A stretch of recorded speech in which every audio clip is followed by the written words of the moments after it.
4- and 5-star recruits are expected to come out of high school and make a big impact. But it's been a rough transition for the freshmen on the Gator men's basketball team. 5 freshmen have seen the court for the Gators this season. Scotty Lewis leads the group with 9 points per game on just 38% shooting.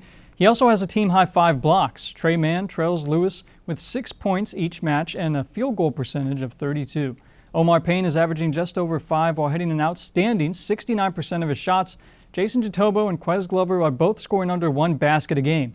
Glover has made just 1 of his 10 shots so far this season. He says it's been difficult adjusting to the collegiate level. It's really a lot because, like, coming in from high school, you just go play the game, and coach says go out there and do your job, and really, truly, that's all you have to do. And here you have to worry about defensive schemes, being able to do all the different calls and stuff that they want you to do.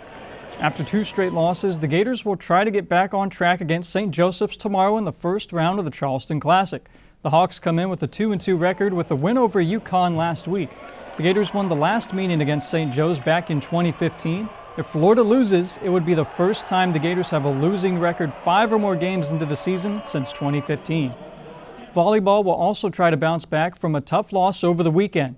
Kentucky knocked Florida off the top of the SEC standings and ended its 10-game win streak, but the Gators still have a chance to claim the conference title.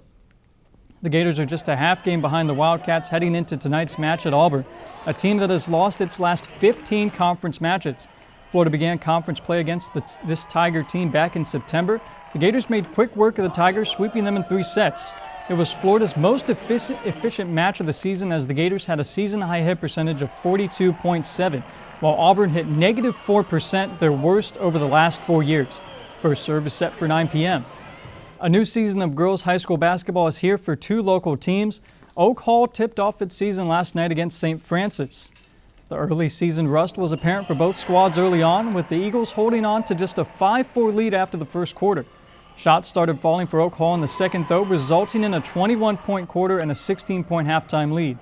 That lead only continued to grow as the Eagles brought out the full-court press.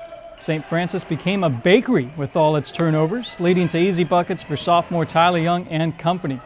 Oak Hall would continue this into the fourth, finishing it with a 44-21 win. The Eagles will host Osceola Christian tomorrow. St. Francis falls to 0-2 as the Wolves prepare to face Bell on Friday. It was a somewhat quiet last year for LeBron James. With the addition of Anthony Davis and a hot start by the Lakers, the King is back in the headlines, this time for breaking a record. James recorded a triple-double against the Oklahoma City Thunder last night. He became the first player in NBA history to record a triple-double against all 30 teams in the league. Russell Westbrook is right behind him, needing only a triple-double against the Thunder to accomplish the same feat. One of the biggest names in the history of NASCAR announced his plan to retire earlier today. 7-time champion Jimmy Johnson says he will hang up his fire suit after next season. His 19th season will be the finale to a historic career. From 2006 to 2010, Johnson won 5 championships in a row. His 7 Cup titles are tied with Dale Earnhardt and Richard Petty for the most won by any driver in NASCAR history. Johnson also sits 6th on the all-time wins list with 83. So guys, he only needs 1 more championship to have the most, or 2 more wins to move up to 4th on that list. Do you think he gets either of those? I think he'll get at least 2 wins. The title might be a little much, but you want to see a legend go out right. See, I don't follow NASCAR much, but it is a high-pressure sport, and he's done well enough in it, so hopefully he's got a good final ride. Thank you, Kyron.